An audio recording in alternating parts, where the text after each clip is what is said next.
A lovely evening and welcome to 24 News Update on 24 News Radio and Television.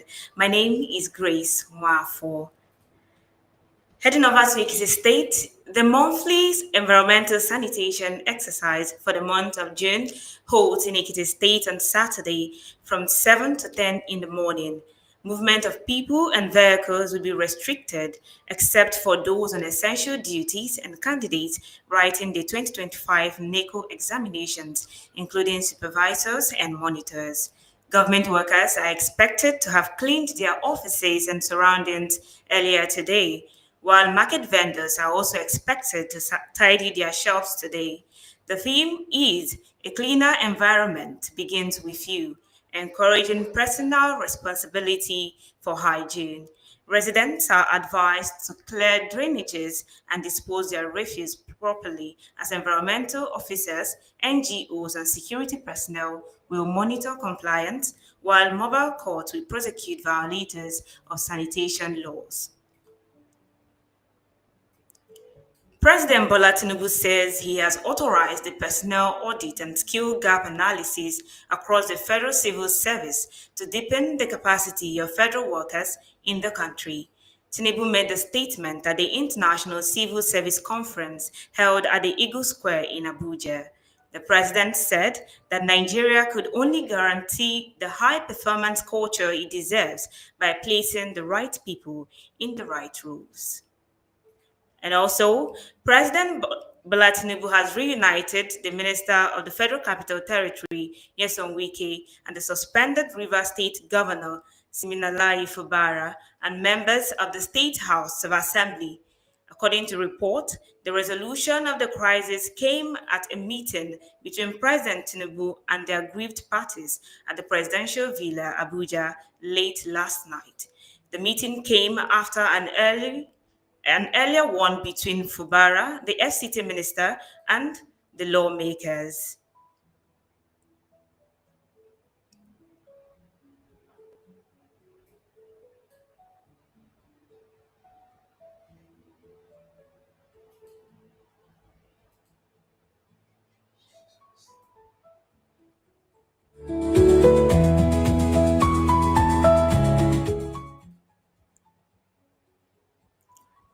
The development has been confirmed by the Special Advisor to the President on Information and Strategy, Bayo Ononuga. Ononuga said President Tinubu has demonstrated that he wanted peace for Rivers State. Vice President Kashim Shettima on Thursday arrived in Addis Ababa, Ethiopia, for an official state visit at the invitation of the Prime Minister Dr. Abiy Ahmed.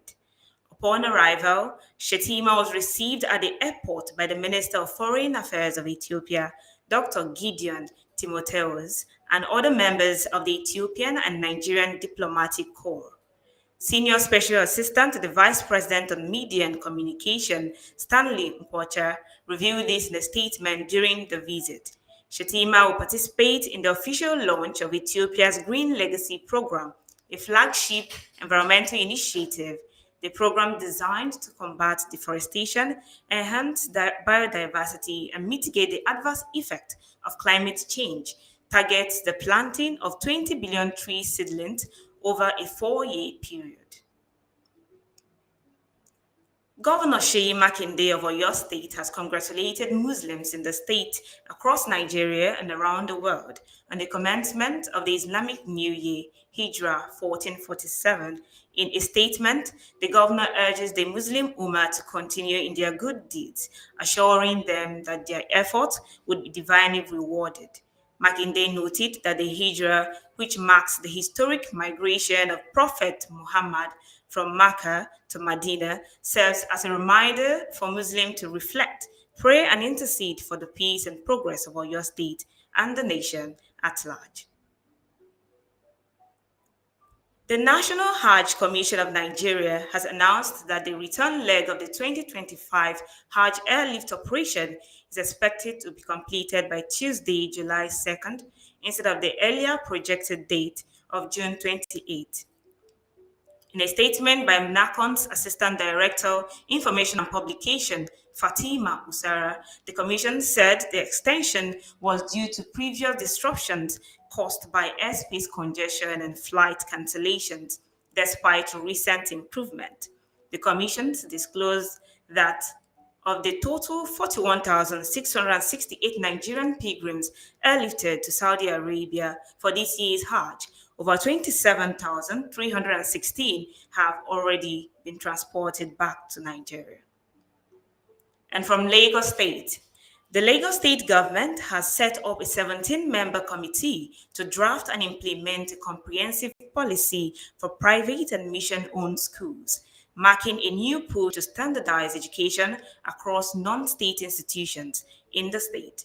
The policy, which is expected within 2 months, is being developed under the supervision of the Office of Education Quality Assurance and will align with national education benchmarks while addressing the peculiar needs of Lagos State.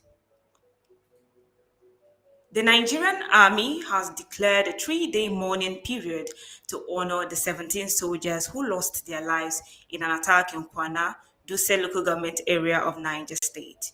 According to reports, the attack on the soldiers is a recent development that has airlifted the nation in shock, where gunmen launched a coordinated assault on military bases in Niger and Kaduna State, resulting in the death of the soldiers. In a statement, the Nigerian Army says the mourning period will run from June 25 to June 27 as a mark of respect and gratitude to the soldiers who sacrificed their lives in the defense of the nation. Before we continue, let's take this break, and when we return, more stories from the foreign scene will be coming your way. Do stay with us.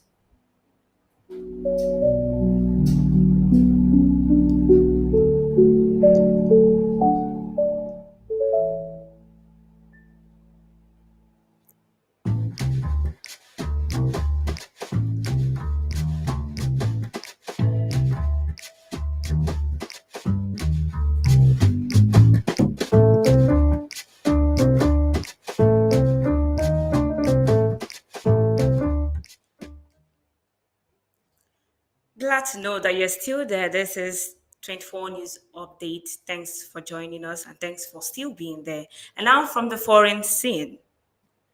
China on the foreign scene today. China has confirmed the details of a deal framework with the United States, stating that Washington would lift restrictive measures while Beijing would review and approve items under export controls. The two sides agreed after talks in Geneva in May to temporarily lower steep tit for tat tariffs on each other's product.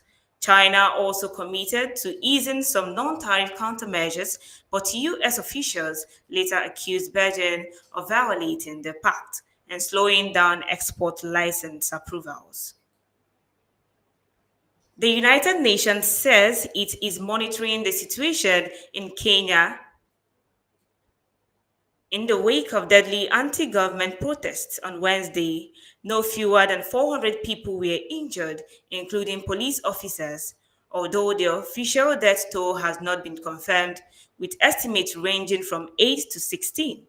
The demonstrations marked the anniversary of the 2024 anti-tax protests, when 60 people were reportedly killed and dozens abducted by the police. This year, anger intensified following the death of a blogger, Albert Ojwang, 31, who died in police custody earlier this month. Pope Leo XIV has lamented what he described as a rise of blunt power over the rules of international law as conflicts rage around the world and global institutions continue to fail to end abuses and war crimes. The Pope made the statement on Thursday. Pope Leo did not elaborate on his remark, but his statement comes amid growing calls for ending the Israeli assault on Gaza, which leading rights advocates and United Nations experts have described as genocide. The European Union leaders meeting in Brussels has condemned the catastrophic humanitarian situation in Gaza, but we are unable to unite on the means of pressuring Israel to end the war. Thursday's summit noted a report issued last week by the bloc's diplomatic service, which found that Israel was likely flouting human rights obligations under the EU Israel Association Agreement. Yet, the bloc stopped short of acting on the assessment or ditching the 25-year-old accord. Amid growing accusations backed by rights groups and United Nations experts that Israel is starving people in Gaza, the EU ordered a review of its association agreement with Israel in May. The assessment sent to member states last week was restricted. And now from India, India has refused to sign a joint statement at the Shanghai Cooperation Organization SCO summit in China as it did not reflect the country's concern on terrorism. India's foreign ministry spokesperson Randy Jaiswal said that India's desire for its consent to be reflected was not acceptable to one particular country. While he did not share more details, Indian media reported that Delhi refused to sign the statement after it omitted the Pahalgam attack, a deadly militant attack that killed 26 tourists in Indian administered Kashmir. India has blamed its neighbor Pakistan for sheltering a militant group. It blames for the attack. Pakistan has rejected the allegations. And from Canada, Canada's parliament has passed a landmark bill giving Prime Minister Mark Carney's government new powers to fast track major national projects. The One Canadian Economy Act was passed by the Senate on Thursday and allows the cabinet to streamline approval processes and bypass certain provisions of federal laws for projects that could boost the economy. Supporters have also argued that the legislation is a critical step in reducing Canada's dependence on the United States amid trade tensions sparked by President Donald Trump's tariffs. But it has been criticized by indigenous groups and environmental activists who say expediting the project could stifle opposition voices. And from Japan, Japan has executed a man who was found guilty of killing and dismembering 9 people he made contact with on social media, the first use of capital punishment in the country in nearly 3 years. Takahiro Shirashi was hanged today after he was sentenced to death for the 2017 murders of 8 women and 1 man in his apartment in Zama City in Kanagawa near Tokyo. He was dubbed the Twitter killer as he had contacted his victims via the social media platform known as X. And now from the world of sports. Former Super Falcons head coach Randy Waldrum has backed the team to win the title of the 2024 Women's Africa Cup of Nations. The 9 time champions are among the 12 teams that will compete for the title in Morocco next month. Waldron was in charge when the Super Falcons finished fourth at the last edition of the competition, also hosted by Morocco. The Americans' former assistant Justin Madugu is currently in charge of the team. Madugu has selected 13 players from the squad Waldron took to Morocco in 2022. And that's a wrap on the news update on 24 News Radio and television. My name is Grace Mwafo. Thanks for joining us and do stay tuned for the rest of the broadcast. Good evening.